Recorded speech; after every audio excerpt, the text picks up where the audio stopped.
What if I told you that success isn't just about hard work, but actually also leveraging your unfair advantage? In this video, you're going to learn how to discover your unfair advantage and use it in different areas of your life. Welcome to the channel. My name is Tevin. I am a careers advisor and personal development specialist with over 7 years of experience now supporting people with their career progression. Now, this is going to be an important video, so let's get started. So firstly, let's start by defining what an unfair advantage is. An unfair advantage is something that gives you an edge over someone else. Now, this can be a skill, an experience, or a resource. It can also be a circumstance that you've encountered that perhaps gives you an edge over someone else. An unfair advantage is something that sets you apart from the masses, something that you're good at, something that perhaps you have that most people might not. That's something that allows you to move forward, to set you apart. An unfair advantage is something that can be translated across many different disciplines, from professional life to personal, sports to even mundane things around the house. For example, some people might have a mentor as their unfair advantage. Some people might have a unique set of skills. Some people might have an experience that shaped their perspective on things. That's their unfair advantage. I'll give you another example. For me, my unfair advantage I found when perhaps I'm applying for roles that I'm interested in and looking to get into. My unfair advantage is that I have experience running 2 startups in the past. What comes with running startups is, of course, time management, organisation, basically wearing many hats. So I can do a bit of everything.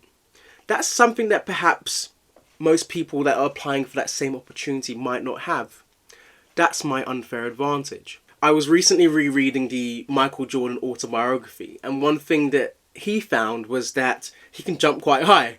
And his unfair advantage was that he played in the air.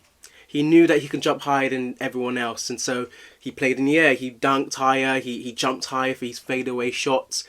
That was his unfair advantage, and of course that made him one of the greatest players of all time. Now, I just want to clarify that hard work, of course, is important, but it doesn't have to be the only formula. And by amplifying your unfair advantage, I believe that can really help you with achieving this level of success that you're after. So, how do we define our unfair advantage? This next part is going to require a lot of reflecting.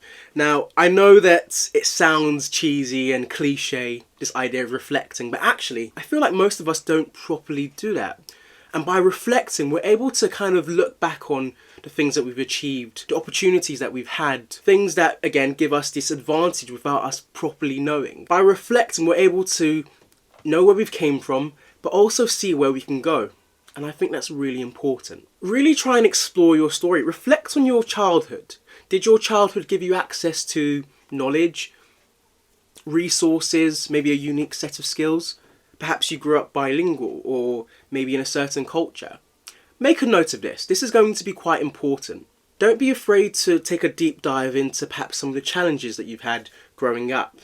Sometimes adversity can become an unfair advantage. Think about what obstacles you faced, perhaps something that has shaped your resilience or maybe even your creativity. For example, J.K. Rowling turned her struggles as a single mother into a powerful story that has gone on to impact millions of people around the world. That's her unfair advantage, the obstacles that she's faced in her life, she's turned it into an unfair advantage. Another way that we can discover our unfair advantage is quite simply by asking our friends, family, even colleagues too. What do you think I'm good at? What do you think gives me the edge over someone else? Asking these kinds of questions allows you to gain a different perspective on perhaps something that you excel in. What might come easy to you might be something completely difficult to someone else. You'll probably find as you ask people, the answers might even shock you. Now, I have more of a practical way where you can define this unfair advantage. I'm going to bring out my notes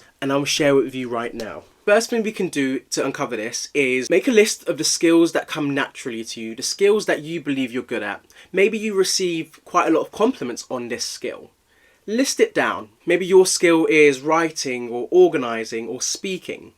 Make a list of this. Also consider, what do others constantly ask you for help with? What might come naturally to you might be a superhuman skill for someone else.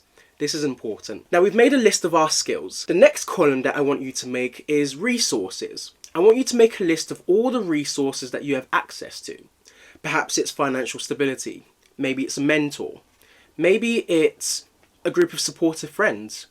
Make a list of all the resources that you have access to. Now, the final step in this activity is to reflect on your experiences. Earlier, I mentioned that reflecting is important because it helps us identify where we're going. Now, by reflecting on your experiences, think about if you've had to overcome any big obstacles, or perhaps you grew up in a certain environment that's given you a different perspective. Make a list of this too. Now, you've made your 3 lists, the skill, resources, and experiences. I want you to go back to each column and circle what your strongest skill is, what perhaps your most unique resource and experiences are, and join them together. I've recently guided one of my clients with this activity, and I want to share with you her unfair advantage, just to give you a clearer sense of what this can be. So for my client, her skill was that she was great at teaching. Her resource was that she had access to a network of aspiring learners. And the unique experience was that she was great at learning the skills quite quickly. And so we kind of put that together. Her unfair advantage is that she can start a tutoring business online or share her expertise online. That was an unfair advantage that she came to a conclusion with. Now, I want to clarify that everyone has an unfair advantage. And your goal isn't to compete with anyone, but rather to play to your strengths. So I really want you to go back to reflect on these experiences that you've had, these resources, these skills, because that's going to help you and guide you with coming to a conclusion on what your unfair advantage is. Success isn't about being the best at everything, but rather it's about being the best at what makes you unique. So I'd love to hear about what one of your unfair advantages might be in the comments down below. If you liked the video, please leave a like. I want to thank you so much for your time. Do feel free to subscribe if you're interested in this personal development journey that I'm taking and hoping to share with you as well. And I'm looking forward to seeing you in the next video.